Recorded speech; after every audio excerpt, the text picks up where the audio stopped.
छात्रों नमस्कार, मैं रणवीर सिंह यादव, प्रवक्ता भौतिक विज्ञान, डीएवी इंटर कॉलेज पुणे। आज कक्षा 11 की भौतिक विज्ञान की इस कक्षा में आप सभी छात्रों का स्वागत करते हैं। प्यारे बच्चों, आज आपको पढ़ाया जाने वाला शीर्षक है वेव मोशन, तरंग गति। सबसे पहले बात यह आती है कि तरंगें क्या होती हैं, वेव्स क्या होती है। अगर हम किसी शांत जल में किसी पत्थर को फेंकते हैं, पत्थर को छोड़ते हैं, तो उस स्थान से विक्षोभ उस शांत जल के किनारे की ओर या तालाब के किनारे की ओर बढ़ने लगता है। जैसे कि मान लिया यहाँ पर यह शांत जल भरा हुआ है और इस शांत जल में जैसे ही हम किसी पत्थर को छोड़ेंगे तो विक्षोभ यहाँ पर इस पत्थर के कारण विक्षोभ उत्पन्न होता है और विक्षोभ लगातार सीमित गति के द्वारा उसके किनारे की ओर पहुंचने लगता है। इसी प्रकार मान लो हमारे पास एक कोई रस्सी है, इस रस्सी को किसी हुक से बांधकर एक हाथ से पकड़कर उसको हम हिलाते हैं तो हिलाने पर विक्षोभ इसके दूसरे किनारे की ओर पहुंचने लगता है। ऐसे विक्षोभ का नाम है तरंग। यानी इसका मतलब ये हुआ कि किसी भी तरंग को उत्पन्न करने के लिए माध्यम का होना आवश्यक है, द्रव्यात्मक माध्यम का होना आवश्यक है, भौतिक माध्यम का होना आवश्यक है। तो किसी द्रव्यात्मक माध्यम या भौतिक माध्यम में उत्पन्न होने वाले इसी विक्षोभ का नाम है तरंग। अब बात यह आती है कि किसी भी माध्यम में तरंग को उत्पन्न करने के लिए माध्यम में दो गुणों का होना आवश्यक है।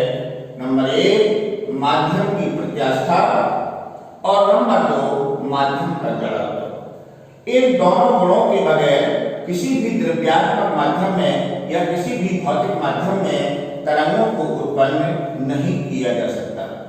जैसे कि एग्जाम्पल के तौर पर हम ऐसे कहें कि मान लो हमारे पास कहीं पर शांत जल है और शांत जल में अगर हम लकड़ी की तमाम कॉर्कें डाल दें और किसी स्थान पर उसमें विक्षोभ उत्पन्न करते हैं, पत्थर को डालते हैं, तो जैसे ही पत्थर वाले स्थान पर विक्षोभ उत्पन्न होता है तो उस स्थान पर जैसे ही कॉल पर विक्षोभ पहुंचता है, कॉल अपनी स्थिति से ऊपर नीचे कंपन करने लगती हैं और विक्षोभ लगातार किनारे की ओर बढ़ने लगता है। इसी प्रकार से मान लो एक रस्सी को किसी हुक से बांधकर उस रस्सी को हाथ से पकड़कर जब हम मिलाते हैं तो विक्षोभ आगे की ओर बढ़ने लगता है। उस रस्सी के कण या रस्सी पर बने हुए बिंदु अपनी स्थिति से ऊपर नीचे कंपन करने लगते हैं। तो इस सारी बातों का अर्थ ये हुआ कि किसी माध्यम में विक्षोभ उत्पन्न करने पर माध्यम के कण अपने स्थान पर सीमित गति के द्वारा कंपन करने लगते हैं, परंतु एक स्थान से दूसरे स्थान पर ऊर्जा व संवेग का संचरण होता है। यानी कुल मिलाकर के ये हुआ कि किसी भी माध्यम में तरंगों को उत्पन्न करने के लिए माध्यम में नंबर 1 माध्यम की प्रत्यास्था, नंबर 2 माध्यम का जड़त्व होना आवश्यक है और किसी भी माध्यम में विक्षोभ उत्पन्न करने पर तरंगें एक स्थान से दूसरे स्थान पर पहुंचती हैं। विक्षोभ के द्वारा तरंगें एक स्थान से दूसरे स्थान पर पहुंचती हैं, परंतु उस माध्यम के कण अपने स्थान पर रहकर सीमित गति के द्वारा कंपन करते हैं, परंतु एक स्थान से दूसरे स्थान पर ऊर्जा व संवेग का संचरण होता है। ऐसी तरंगों का नाम है यांत्रिक तरंगें। एग्जाम्पल के तौर पर ध्वनि में उत्पन्न तरंगें, स्प्रिंग को खींचने पर उत्पन्न होने वाली तरंगें, जल में उत्पन्न होने वाली तरंगें, किसी रस्सी को हिलाने पर उत्पन्न होने वाली तरंगें, ये सारी तरंगों को यांत्रिक तरंगें कहते हैं और इन तरंगों के लिए माध्यम का होना आवश्यक है। कुछ तरंगें ऐसी भी होती हैं जिनको संचरण के लिए माध्यम की आवश्यकता नहीं होती। ऐसी तरंगों को हम विद्युत चुंबकीय तरंगें कहते हैं, लेकिन जो तरंगों के लिए माध्यम की आवश्यकता होती है ऐसी तरंगों को मैकेनिकल वेव्स यानी यांत्रिक तरंगें कहते हैं। बात अब ये आती है कि जो हमारी तरंगें हैं इन तरंगों की क्या विशेषताएं होती हैं। तरंगों की क्या विशेषताएं होंगी? तो किसी भी माध्यम में अगर कोई तरंग चलती है तो तरंग चलने की दिशा को, तरंग चलने की जो घटना होती है, किसी माध्यम में तरंग चलने की जो घटना है उसे हम तरंग गति कहते हैं। तो तरंग गति के लिए कुछ विशेषताएं होती हैं। तरंग गति की पहली विशेषता है तरंग संचरण के लिए माध्यम का होना आवश्यक है। अभी हमने आपको बताया कि किसी माध्यम में विक्षोभ उत्पन्न करने पर ही तरंगें दूसरे सिरे की ओर, किनारे की ओर पहुंचती हैं। तो पहली प्रॉपर्टी हो गई तरंग संचरण के लिए पदार्थिक माध्यम का होना आवश्यक है, और जिसमें दो गुण होने आवश्यक हैं। नंबर 1 माध्यम की प्रत्यास्था और नंबर 2 जड़त्व। ये पहली विशेषता हो गई। तरंग गति की दूसरी विशेषता है तरंग गति में माध्यम के कण एक स्थान से दूसरे स्थान पर नहीं जाते, बल्कि वे अपनी साम स्थितियों की परतः कंपन करते हैं। ये याद रखना है कि माध्यम के कण केवल अपने स्थान पर कंपन करते हैं, परंतु ऊर्जा व संवेग का स्थानांतरण होता है, जिससे कि विक्षोभ लगातार आगे की ओर बढ़ता है। ये तरंग गति की दूसरी विशेषता है। तरंग गति की तीसरी विशेषता है कंपन करने वाले कणों की विभिन्न स्थितियों में वेग भिन्न भिन्न होते हैं, परंतु विक्षोभ का वेग नियत होता है, जो केवल माध्यम की प्रकृति पर निर्भर करता है। ये तीसरी प्रॉपर्टी होगी तरंग गति की। चौथी प्रॉपर्टी है माध्यम में कंपन करने वाले क्रमागत कणों में कंपन की कला लगातार बदलती रहती है। जैसे जैसे विक्षोभ आगे की ओर बढ़ेगा तो हर क्षण कंपन करने वाले कण की कला लगातार परिवर्तित होती रहती है। ये इसकी चौथी प्रॉपर्टी हो गई। पांचवी प्रॉपर्टी है कि तरंग गति में माध्यम के कण अपना स्थान नहीं छोड़ते, परंतु ऊर्जा माध्यम में एक भाग से दूसरे भाग तक संचरित होती है। ये तरंग गति की पांचवी विशेषता है। छठवीं विशेषता है किसी माध्यम में दो या दो से अधिक तरंगें एक दूसरे को प्रभावित किए बगैर संचरित हो सकती हैं, यानी चल सकती हैं। तो अगर किसी माध्यम में दो या दो से अधिक तरंगें चलती हैं तो वो एक दूसरे को कहीं भी प्रभावित नहीं करती। ये तरंग गति की अगली विशेषता हो गई। अगला है दो विभिन्न माध्यमों के पृथककारी तल पर, सपोज करिए एक माध्यम से तरंगें दूसरे माध्यम में जाती हैं, तो जहां पर उनका पृथककारी तल होता है वहां पर तरंगों में आंशिक परावर्तन या आंशिक अपवर्तन की घटना होती है। ये तरंग गति की अगली विशेषता हो गई। तरंग गति की अगली विशेषता है तरंगों में व्यतिकरण व विवर्तन की घटनाएं होती हैं। व्यतिकरण व विवर्तन अभी आपको तरंग गति में आगे पढ़ाया जाएगा। व्यतिकरण का सामान्य अर्थ है कि अगर किसी माध्यम में दो या दो से अधिक तरंगें एक साथ एक ही दिशा में संचरित होती हैं और अगर उनका अध्यारोपण हो, वो आपस में मिले, तो माध्यम के कुछ बिंदुओं पर तरंग की तीव्रता अधिकतम तथा कुछ बिंदुओं पर तरंग की तीव्रता न्यूनतम हो जाती है। इस घटना को व्यतिकरण कहते हैं। ये घटना तरंगों में पाई जाती है। दूसरा, यहाँ पर तरंगों में विवर्तन की घटना होती है। विवर्तन का अर्थ है कि अगर कोई तरंग किसी बाह्य किनारे या अवरोध से गुजरती है तो बाह्य किनारे या अवरोध पर अपने मार्ग से मुड़ जाती है। इस घटना को डिफ्रैक्शन ऑफ वेव यानी तरंगों का विवर्तन कहते हैं। तो ये बात आपको याद रखनी है कि किसी भी माध्यम में तरंगों के संचरित होने के लिए नंबर 1 पदार्थिक माध्यम का होना आवश्यक है, भौतिक माध्यम का होना आवश्यक है, पहली बात। दूसरी बात, उस भौतिक माध्यम या पदार्थिक माध्यम में दो गुणों का होना आवश्यक है। नंबर 1 माध्यम की प्रत्यास्था और नंबर 2 माध्यम का जड़त्व। इस आधार पर किसी भी माध्यम में एक तरंगें उत्पन्न होती हैं तो हमारी यांत्रिक तरंगें दो प्रकार की होती हैं। एक कहलाती है नंबर 1 अनुप्रस्थ तरंगें। तरंगों के प्रकार दो प्रकार के हो गए। पहला अनुप्रस्थ तरंगें, इनको हम ट्रांसवर्स वेव्स कहते हैं। नंबर 2 अनुदैर्घ्य तरंगें, जिनको हम लॉन्गिट्यूडिनल वेव्स कहते हैं। तो जो हमारी यांत्रिक तरंगें हैं वो दो प्रकार की हो गई। नंबर 1 अनुप्रस्थ तरंगें और नंबर 2 अनुदैर्घ्य तरंगें। अब बात ये आती है कि हमारी अनुप्रस्थ तरंगें क्या हैं।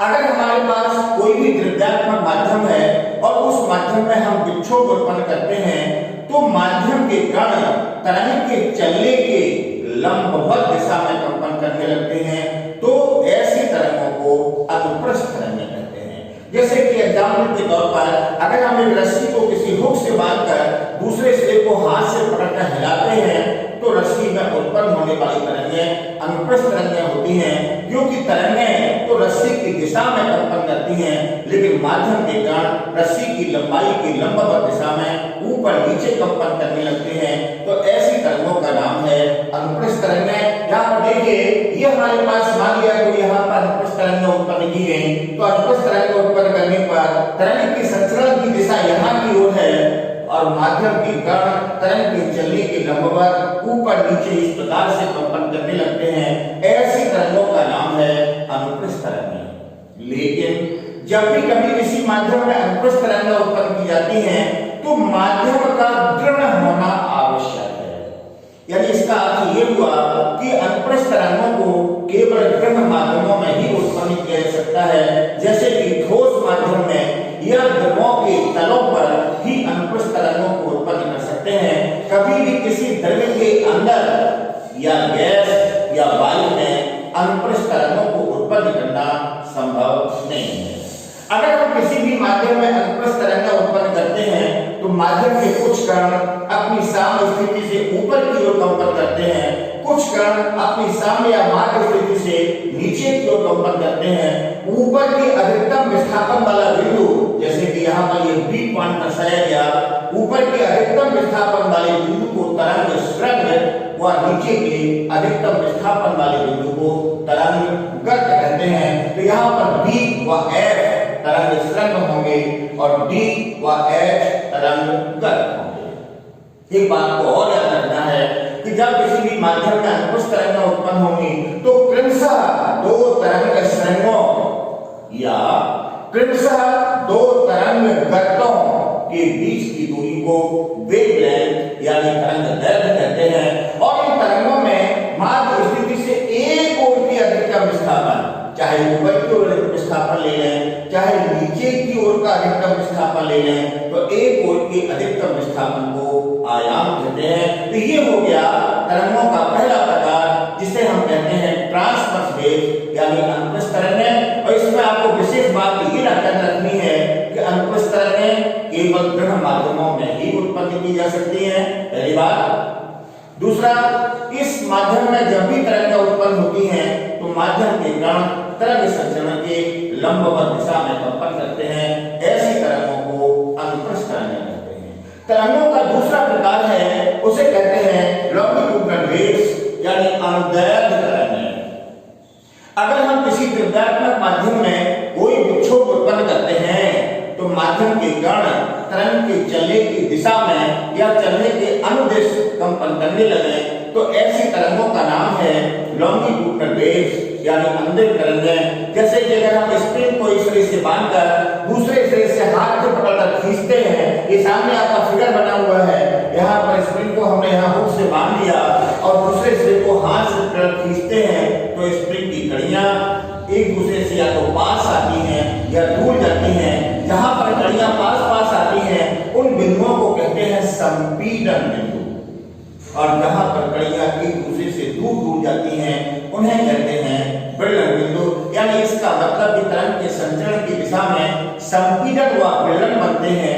ऐसी तरंगों को कहते हैं अनुदैर्घ्य तरंगें। तो याद रखना है कि किसी माध्यम में विक्षोभ उत्पन्न करने पर यदि माध्यम के कण तरंग के चलने के अनुदिश कंपन करते हैं तो ऐसी तरंगों को अनुदैर्घ्य तरंगें कहते हैं। अनुदैर्घ्य तरंगों में संपीड़न व विलयन बनते हैं और क्रमशः दो निकटतम संपीड़नों, एक संपीड़न ये विलयन, ये संपीड़न, ये विलयन, ये संपीड़न, ये विलयन, निकटतम दो संपीड़नों या निकटतम दो विलयनों के बीच की दूरी को तरंग दैर्घ्य लैम्डा कहते हैं। लेकिन जो हमारी अनुदैर्घ्य तरंगें हैं इनको किसी भी माध्यम में उत्पन्न किया जा सकता, अर्थात इनको ठोस माध्यम में भी उत्पन्न कर सकते हैं। द्रव माध्यम में भी उत्पन्न कर सकते हैं और गैसीय माध्यम में भी उत्पन्न कर सकते हैं। तो यहाँ पर कुछ विशेष आपको बातें याद रखनी है कि अनुप्रस्थ तरंगें केवल दृढ़ माध्यमों में ही उत्पन्न की जा सकती हैं, जबकि अनुदैर्घ्य तरंगें ठोस, दृढ़, गैस किसी भी माध्यम में उत्पन्न की जा सकती हैं।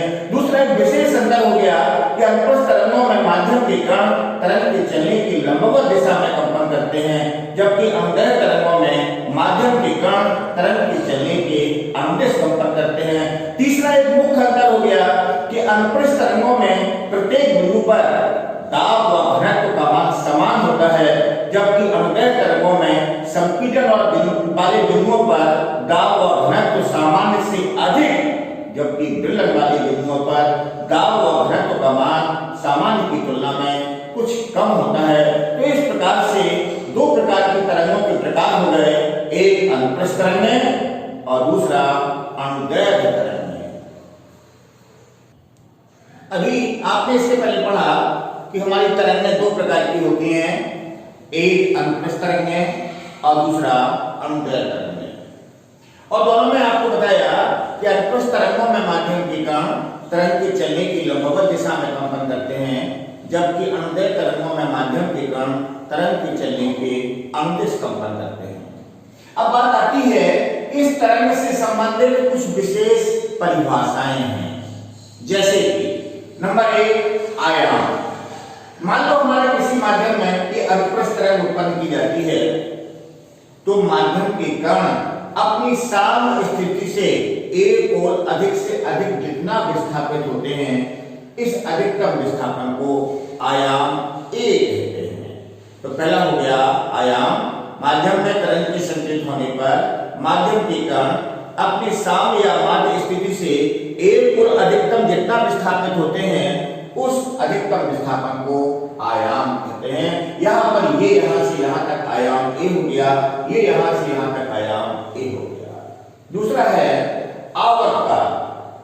जब ये तरंग संचरित होती है तो इसके पूर्ण एक कंपन में, कंपन का मतलब यहाँ से यहाँ तक पूरा एक कंपन हो गया, एक पूर्ण कंपन में लगे समय को आवर्तकाल कहते हैं। और इस आवर्तकाल को हम कैपिटल टी के द्वारा व्यक्त करते हैं, आयाम को ए के द्वारा व्यक्त करते हैं और आवर्तकाल को टी के द्वारा व्यक्त करते हैं। यानी एक पूर्ण कंपन में लगे समय को आवर्तकाल टी कहते हैं। अगला है आवृत्ति। एक सेकंड में हुए पूर्ण कंपनों की संख्या को आवृत्ति कहते हैं और सदैव आवृत्ति n का मान आवर्तकाल के व्युत्क्रम के बराबर होता है। आवर्तकाल को हम सेकंड में मापते हैं, तो आवृत्ति का यूनिट सेकंड इनवर्स या इसी को हम हर्ट्ज कहते हैं। यानी आवृत्ति आवर्तकाल के व्युत्क्रम के बराबर होती है। चौथी बात यह है कला। कला का मतलब किसी भी माध्यम में यदि कोई तरंग संचरित होती है तो किसी भी क्षण किसी कण की स्थिति व दिशा का ज्ञान जिस राशि के द्वारा होता है उसे उस क्षण उस कण की कला कहते हैं। और आपको याद रखना है कि किसी भी माध्यम में तरंगों के संचरित होने पर प्रत्येक क्षण कणों की कंपन की कलाएं लगातार बदलती रहती हैं। तो किसी क्षण किसी कण की स्थिति व दिशा का ज्ञान जिस राशि के द्वारा होता है उसे हम उस कण के कंपन की कला कहते हैं। अगला है तरंगदैर्घ्य। तरंगदैर्घ्य का अर्थ यह है कि माध्यम में ये अनुप्रस्थ तरंगें उत्पन्न होती हैं तो किन्हीं दो तरंग श्रृंगों या किन्हीं दो तरंग गर्तों के बीच की दूरी को तरंगदैर्घ्य कहते हैं। या इसको हम दूसरे शब्दों में ऐसे भी कह सकते हैं कि एक पूर्ण कंपन में, यहां से यहां तक पूरा एक कंपन हो गया, एक पूर्ण कंपन में चली गई दूरी को भी तरंगदैर्घ्य लैम्डा कहते हैं। तो तरंगदैर्घ्य को हम लैम्डा के द्वारा व्यक्त करते हैं। यह आपका तरंगदैर्घ्य हो गया।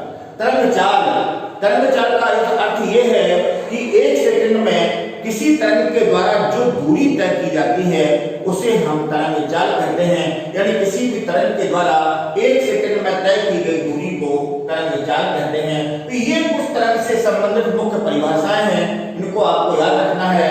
एक आयाम यानी माध्यम में एक और के अधिकतम विस्थापन को आयाम कहते हैं।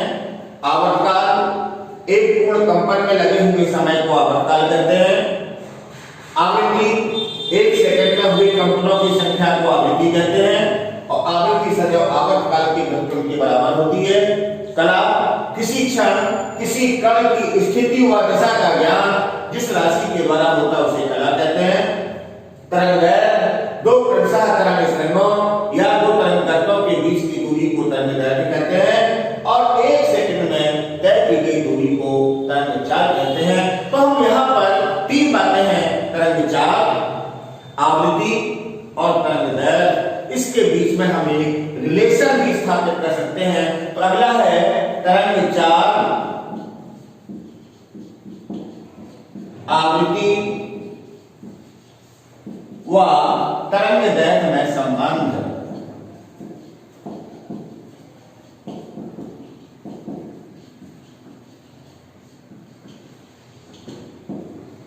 अभी हम आपको बता चुके कि एक पूर्ण कंपन में लगे हुए समय को आवर्तकाल T कहते हैं और एक पूर्ण कंपन में तय की गई दूरी को तरंगदैर्घ्य लैम्डा कहते हैं। इसका सीधा सीधा अर्थ हो गया कि अगर एक पूर्ण कंपन में लगा हुआ समय कैपिटल T है और एक पूर्ण कंपन में तय की गई दूरी तरंगदैर्घ्य लैम्डा है, तो T सेकंड में तय की गई दूरी का मान, T सेकंड में तय की गई दूरी का मान लैम्डा के तुल्य होगा। T सेकंड में तय की गई दूरी का मान लैम्डा के तुल्य होगा। इसका अर्थ ये हुआ कि एक सेकंड में तय की गई दूरी का मान लैम्डा अपॉन T के बराबर हो गया। और अभी हमको बता चुके हैं एक सेकंड में तय की गई दूरी को तरंगचाल कहते हैं। इसका मतलब कि तरंगचाल का मान हो गया, तो यहां से हो गया तरंगचाल B equal to lambda upon T। अभी हम आपको पढ़ा चुके आवृत्ति आवर्तकाल के व्युत्क्रम के बराबर होती है, means n equal to 1 upon T। तो 1 अपॉन T की वैल्यू n हो गई, तो यहां से फार्मूला हो गया B equal to n lambda. ये हो गया तरंगचाल, आवृत्ति व तरंगदैर्घ्य में संबंध V equal to n lambda. अभी आपने तरंग से संबंधित कुछ परिभाषाएं पढ़ी। अब बात यह आती है कि जो तरंगें उत्पन्न होंगी तो उस तरंग गति की चाल होगी क्या, मींस अनुप्रस्थ तरंग की चाल क्या होगी, वह अनुदैर्घ्य तरंग की चाल क्या होगी। तो पहला पॉइंट लेते हैं अनुप्रस्थ तरंग की चाल।